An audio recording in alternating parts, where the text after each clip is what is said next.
Donc on est rentré dans Shemot, et vous savez que Shemot c'est l'Égypte, et toutes les galoutes et toutes les libérations prennent naissance et prennent forme dans l'Égypte. On est libre, combien on est sorti d'Égypte? C'est proportionnel. Plus on est sorti d'Égypte, plus on sort d'Égypte, plus on est libre. Moins on est sorti d'Égypte, plus on est assujetti à toute forme d'aliénation. Et il se passe, et c'est peut-être la chose la plus importante dans la paracha, un discours, un dialogue entre Dieu et Moshe Rabbeinu et Moïse. Dieu dit, va sauver le peuple. Il dit, je ne peux pas, je ne vais pas. Et pourquoi? Parce que je ne peux pas. Et pourtant Dieu dit, je suis avec toi. Et il dit, je ne peux pas. Qu'est-ce que c'est que ce dialogue de fou? Si Dieu nous dit que va sauver le peuple, Dieu, et Kol Yechol, et bien entendu que Moshe comprend à cet instant que Dieu a toute la puissance possible. Donc pourquoi refuse-t-il d'aller libérer le peuple juif quand Dieu leur donne l'ordre? Et le Zohar dit, parce que Moshe, a une ta'ana, il a un argument. Il dit, la voix est en galoute. Kol begaloute. La voix elle-même, ma voix, le discours, est en exil. Est-ce qu'on va essayer de comprendre aujourd'hui, qu'est-ce que ça veut dire que le discours, que la parole, qu'une voix est en exil? Qu'est-ce que ça peut bien vouloir dire? Alors, pour comprendre ça, il faut d'abord comprendre que la galoute, l'exil, a 3 dimensions. La première dimension, être en galoute, tout simplement, c'est d'être dans le réchoute d'un autre, d'être sous le contrôle, que ce soit territorial, idéologique, culturel, sémantique, la langue, on est dans le monde d'un autre. Être en exil, c'est que mon identité profonde est dans un monde qui lui est étranger. Je suis donc capturé dans un espace qui n'est pas le mien. C'est la première dimension de l'exil. Deuxième dimension de l'exil, qui est encore plus simple, c'est d'être exilé physiquement du lieu qui m'est propre. Vous savez que le Maharal de Prague insiste énormément sur l'harmonie, l'accointance qu'il existe entre le peuple d'Israël et la terre d'Israël. Être en dehors de la terre d'Israël, c'est de vivre en exil. De vivre en exil en essence.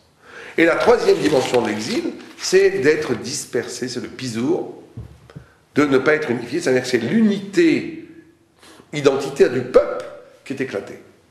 Donc on n'est plus une personne intégrée dans un tout, on est une personne coupée de cette totalité qui me constitue lui aussi, qu'est le peuple d'Israël. Or, ce qui est extraordinaire, c'est que la parole aussi a ces 3 dimensions. C'est qu'en hébreu, parole qui veut dire davar, c'est le même mot que dvarim, que davar, que les choses. Dvarim, davar, une parole et les choses, c'est exactement le même mot. Pourquoi? Parce que c'est complètement synergique, ça va des deux côtés. Une chose n'est une chose véritablement que si elle dit quelque chose. C'est pas notre sujet, mais vous savez que Abraham Avinu est le premier qui a compris que le monde parlait, le monde disait quelque chose. C'est-à-dire, plus quelqu'un est grand, plus quelqu'un est capable de voir ce qu'on appelle les Mekoubalim, les grands maîtres chassidiques, le sechel qu'il y a dans les choses, la parole élokite, la parole divine qu'il y a dans les choses. Les choses parlent, l'univers parle. La plupart des gens voient les choses comme des natures mortes. La nature parle. Il y a un langage, un murmure divin dans chaque chose. Et d'un autre côté, ça c'est comment la chose parle, et d'un autre côté, la parole humaine est ce qui donne vie aux choses. La parole humaine est capable de donner aux choses leur essence. Vous savez que le Maharal de Prague, toujours lui, notre maître, dit que les anges ne donnent pas de nom aux choses. C'est Adam Arishon qui a donné des noms aux choses. Parce que les anges, ils voient les choses comme elles sont.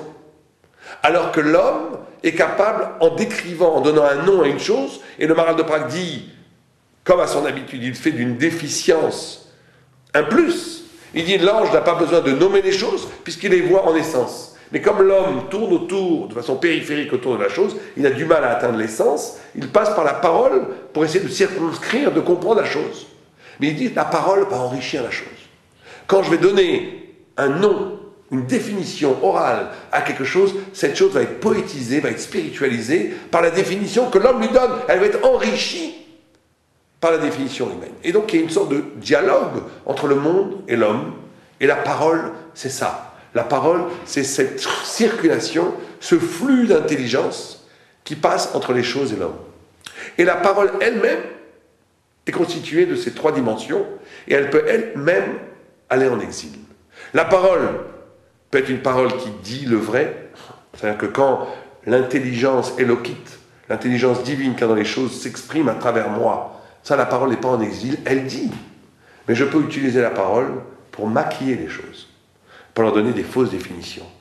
Là, la parole est en exil. Là, on parle de la parole qui est dans les choses est en exil. Elle ne peut plus apparaître. On a tellement maquillé le monde avec des faux concepts, on a tellement maquillé le monde avec des fausses images, on a tellement bouché la beauté du monde avec une beauté sociologique tout à fait déterminée, qu'on n'est plus capable d'écouter la beauté divine qu'il y a dans les choses. On maquille le monde. Ça, c'est la parole inhérente aux choses qui est en exil. Il y a une deuxième chose, on a dit, la notion de l'exil, donc là, ça correspond à être dans le réchou d'un autre. De la même façon que le peuple juif, quand il est en Égypte, n'est pas dans son lieu, il est dominé par une idéologie qui n'est pas la sienne, et bien la parole peut elle-même être dominée, la parole qu'il y a dans les choses peut être dominée par une parole superficielle, artificielle, qui définit les objets contre nature, contre ce qu'ils sont véritablement. Le deuxième parallélisme entre l'exil du peuple et l'exil de la parole, c'est le lieu. On a dit que le lieu ne peut pas être dans son lieu. Et bien, une parole peut être à côté de son lieu. C'est-à-dire que je ne parle pas à partir de ce qui, on va voir ce que c'est, de ce qui motive ma parole. C'est une parole importée, c'est une parole qui n'est pas en connexion avec son lieu originel. On va essayer de comprendre qu'est-ce que c'est que cette parole importée qui n'est pas en connexion avec son lieu originel. Et la troisième chose, on a dit que l'exil, c'est aussi le fait d'être dispersé, piso, de ne pas être unifié. Là, tout le monde comprend qu'il peut avoir une parole complètement dispersée. Je dis une chose aujourd'hui, je dis le contraire demain. Certaines personnes dans la même phrase disent quelque chose de leur contraire. Ça veut dire que les mots n'ont plus d'unité. Je n'ai plus de responsabilité quand je parle. Je dis une idée maintenant, je dis une autre idée après. Ça se contredit, c'est pas grave. Je parle pour parler, je parle pour combler des trous. Je parle pour plaire, je parle parce qu'il faut bien dire quelque chose. Une parole complètement éclatée qui a perdu toute sa valeur. Il n'y a plus la force, le centre de gravité, la vérité, la profondeur de la vérité qui est à l'origine pulsionnelle, comme une pompe lumineuse de vérité qui est à l'origine de toutes les paroles. C'est une parole éclatée. Une parole qui dit n'importe quoi, puis qu'elle peut tout dire. Et donc c'est ça l'exil de la parole. Or, qu'est-ce que dit Moshe Rabbeinu à Dieu? Moshe Rabbeinu dit à Dieu, nous sommes en exil, en Égypte, et nous sommes tous emprisonnés du discours idéologique de l'Égypte. Et donc, je ne peux pas parler. C'est pour ça d'ailleurs que Moshe Rabbeinu bégaye. Il bégaye. Il faut bien comprendre, ça c'est extraordinaire comme idée. Moshe Rabbeinu bégaye parce qu'il est vrai. Il ne peut pas épouser un faux discours. Il pourrait parler parfaitement bien, infiniment mieux que nous tous, Moshe Rabbeinu, en Égypte. Mais il ne peut pas. Parce que la vérité est brisée. C'est que Mitzrayma, c'est la même gamatria que Shrina. La Shrina elle-même est en exil. La présence divine elle-même est en exil. Quand on dit, il faut bien comprendre que ce n'est pas que des mots. Quand on dit que la Shrina est en exil, ça veut dire que la vérité elle-même, l'apparition manifeste de la vérité divine elle-même est cassée, est en exil, elle n'est pas à sa place, on ne peut plus la toucher. On ne peut plus arriver à la vérité. Puisque ça en soi, c'est l'exil. Am Israël, c'est le reflet de la Shrina. Si Am Israël, c'est le reflet de la divinité. Si Am Israël est en exil, eh ben la révélation divine elle-même est en exil. Et Moshe Rabbeinu, c'est un homme extraordinaire parce qu'il est un homme de vérité absolue. Il ne peut pas avoir un discours plein, un discours de santé, un discours esthétique, un discours beau, quand le monde est cassé, quand le monde est brisé, quand la vérité elle-même est en exil. Alors lui, il est le reflet de cet exil, il bégaye, il ne peut pas parler. Sa parole est implosée. Donc, qu'est-ce qui se passe? Donc, on va essayer de comprendre qu'une parole, si c'est une vraie parole, elle est toujours libre. Et qu'une parole capturée en Égypte, ça veut dire que c'est la mort de la parole. Et donc Moshe dit, la mort de la parole, qu'est-ce que je peux faire? On va essayer de comprendre.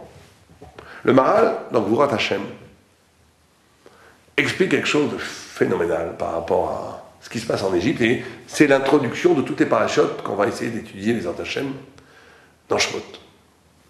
Il dit qu'il y a deux systèmes dans la vie. C'est des thématiques qui ont été reprises par beaucoup de rabbinim, mais la racine, c'est dans le Gurot Hashem. Il dit, il y a ce qu'on appelle le système du Chomer et le système d'Atsura, le système de la matière et le système de la forme. Alors qu'est-ce que c'est le système de la matière? Alors il faut bien comprendre que ces deux systèmes-là, on est toujours exposé à ces systèmes. On a toujours le choix entre ces deux systèmes. Le système de Chomer, de la matière, c'est de considérer que l'idée, le concept, la vérité, la mashmaout, le sens ultime des choses, n'est que le produit de processus.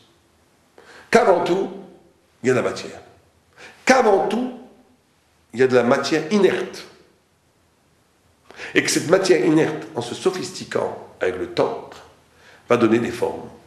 Va donner toutes sortes de formes.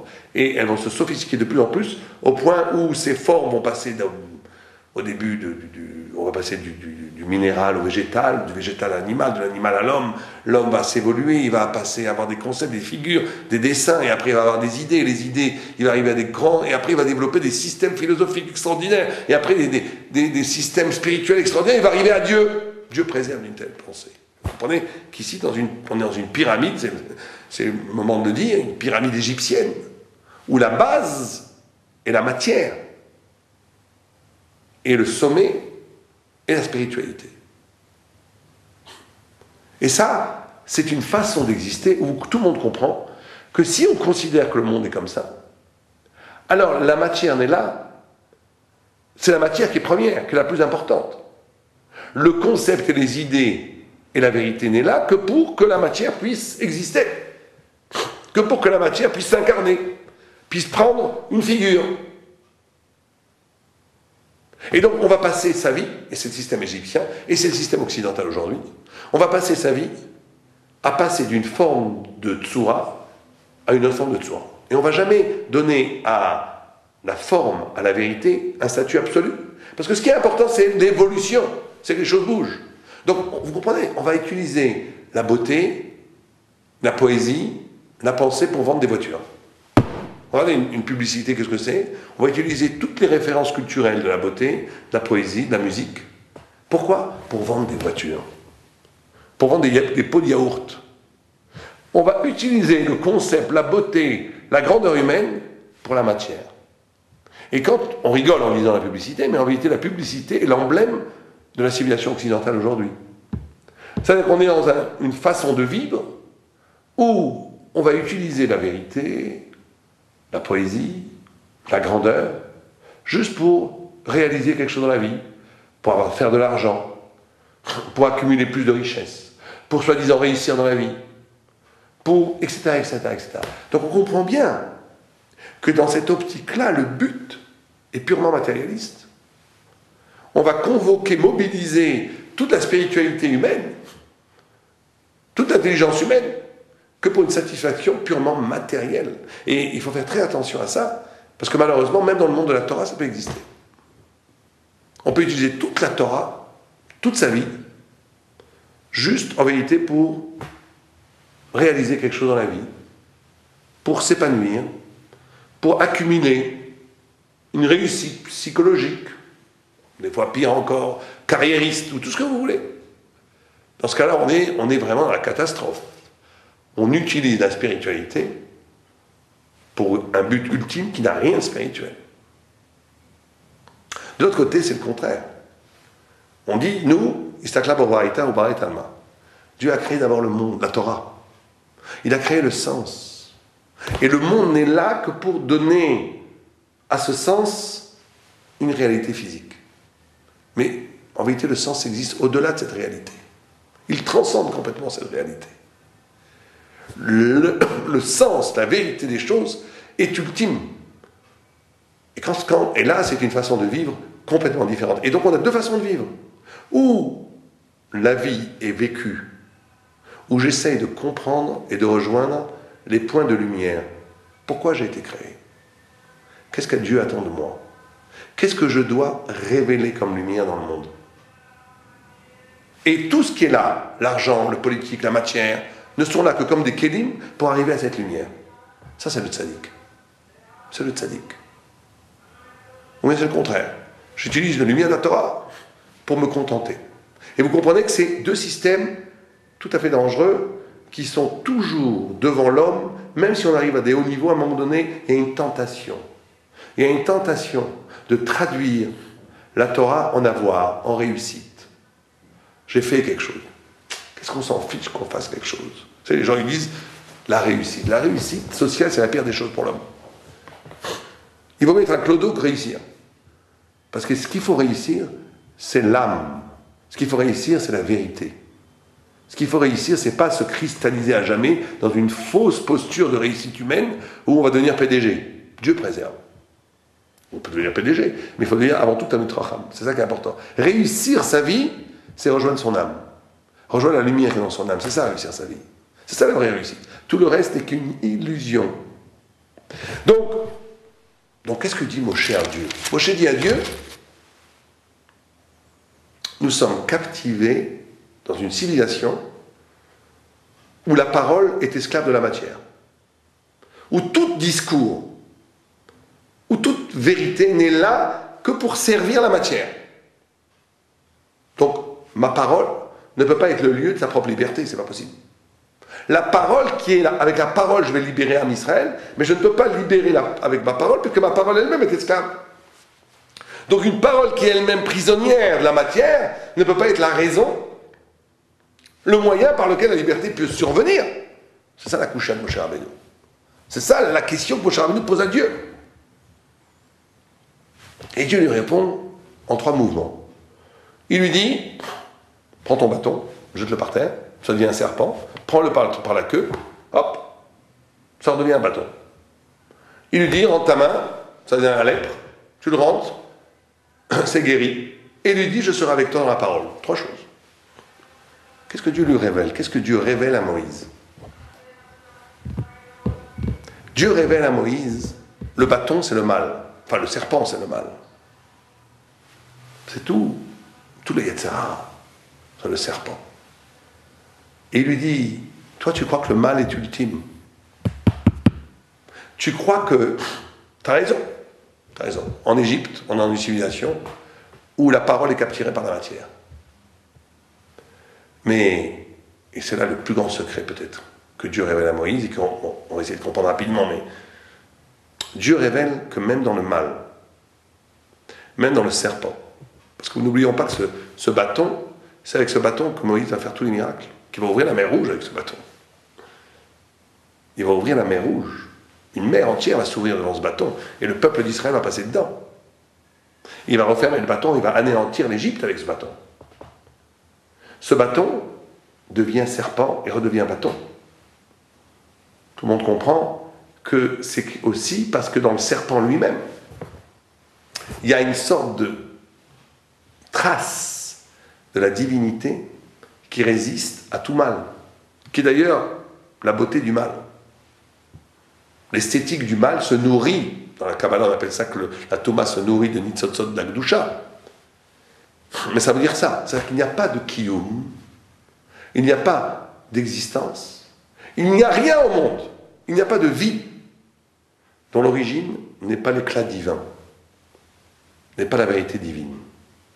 Et donc même l'aliénation, et c'est ça qu'il faut essayer un peu de comprendre, même l'aliénation égyptienne, hein, l'aliénation égyptienne, c'est l'aliénation la plus phénoménale qu'aucun système humain n'a jamais inventée, au point où certains midrash nous disent que personne, aucun esclave, n'était jamais sorti d'Égypte avant les Juifs. Jamais.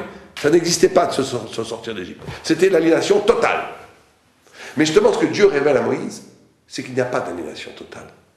Que dans l'aliénation la plus forte, que dans les ténèbres les plus noires, que dans le malheur le plus grand, que dans le mal le plus négatif, il y a toujours quelque chose de divin. Quelque chose qui résiste au mal. Et que, justement, c'est ça qu'il lui dit. Il lui dit, ta main devient lèpre, elle redevient guérie. C'est moi qui fais tout. Dans la lèpre elle-même, il y a déjà la guérison. Dans l'Égypte lui-même, il y a déjà le printemps de Harizal, fait un jeu de mots. Il dit qu'elle avive. Dans le passage qui dit qu'on était esclave en Égypte, il y a le mot Aviv, il y a le printemps. Dans l'Égypte lui-même, il y a déjà le printemps. Dans le mal lui-même, il y a déjà le bien. Dans les ténèbres, il y a déjà la lumière. Pourquoi? Ce n'est pas juste une dialectique. Parce que le mal lui-même est un projet divin. Et donc, il n'y a rien qui échappe à Dieu. Et donc, c'est ça qu'il lui révèle. Il lui révèle, ne reste pas au niveau de la logique. Ne reste pas au niveau de l'intelligence des choses. Tu as raison. Au niveau de l'intelligence et de la logique, c'est impossible. La parole est prisonnière de Paro. Comment veux-tu qu'elle soit la raison de sa propre délivrance? C'est impossible. Mais il lui dit, Paro, l'emprisonnement, la délivrance, tous ces concepts, c'est comme la lèpre, comme la guérison, tout ça vient de Dieu. Il y a quelque chose d'indéterminé, d'absolument libre dans le pouvoir de Dieu, qui excède, qui transcende toute logique. Relis-toi à ça. Et c'est là où il apprend le bitoul, ce qu'il appelle le bitoul hayesh, l'anéantissement de toute. Le bitoul hayesh, c'est pas du tout, comme les gens croient, une annulation de la personnalité. C'est l'annulation d'une exposition de sa personnalité pour rejoindre un point encore plus profondément moi-même qui dépasse tous les déterminismes, qui fait que je suis seul face à Dieu. Et c'est pour ça qu'à ce moment-là, Moshe est tellement un âme qui dit encore non. Il dit, je ne peux pas parce que je veux laisser la place à Aaron. Et là, Dieu lui laisse la place à Aaron. Mais il comprend à ce moment-là que dans la parole elle-même, même si elle est emprisonnée, cette parole, il y a un résidu de lumière divine qui a le pouvoir de tout rédimer, de tout métaken, de tout sauver. Et c'est ce qu'il faut apprendre pour nous. Ce qu'il faut apprendre pour nous dans la vie de tous les jours, c'est ça. On a l'impression des fois d'être dans des situations impossibles, dans des situations où rien ne peut nous sauver, où rien ne peut nous sortir. Ben, c'est faux. Parce qu'au cœur même des raisons de ce qui nous aliène, puisque ça existe, ça a une origine divine, et comme ça a une origine divine, il y a une origine indéterminée qui nous permet de nous sauver complètement de toutes ces formes d'aliénation. C'est ça la Emouna, on en parlera plus tard dans les autres parachutes, mais la Emouna véritable, c'est la capacité de se connecter avec ce point en nous-mêmes qui est en deçà ou au-delà de toute forme de déterminisme, de toute forme de choses qui sont liées au processus, qui sont liées à une logique qui va comme elle va. Parce que la logique qui va comme il va, le processus qui s'installe, a une origine trans-processus, qui est d'origine de la parole divine. Et chaque parole, en tant qu'elle est parole, exprime la liberté et la révélation divine. On reprendra, on essaiera d'expliquer plus longuement, avec plus de détails, ces concepts-là, parce que toutes les parachutes qui sont devant nous parlent de cette délivrance. Shabbat Shalom.